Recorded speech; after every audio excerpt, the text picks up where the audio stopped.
علاش هاد الشامبينيون اغلى من لي تروف؟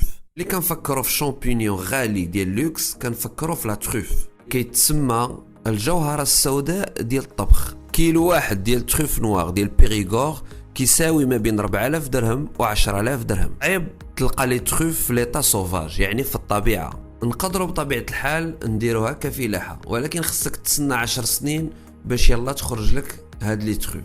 وحتى ملي كنجنيوها فالمذاق ديالها والرائحه ديالها كيبقى غير 36 ساعه فقط، يعني خصها تتكال في اسرع وقت. مع ذلك لا تروف ماشي هي اغلى شامبينيون. ها هو اغلى شامبينيون في العالم، ياخسا غومبا، كيتباع ب 1250 درهم للغرام الواحد، يعني تقريبا اكثر من 2 المرات اغلى من الذهب. الا كان كيبان لكم انه كيشبه لواحد الدوده فهذا طبيعي، لان هاد الشامبينيون طفيلي وهو كيكبر فعلا وسط واحد الدوده. قليل بزاف لانه كاين غير في واحد الارتفاع وكيخرج سيمانه وحده في العام كامل. يجنيوه السكان خصهم يبقاو يقلبوا كل سنتيمتر في هذاك الجبل على يديهم ورجليهم.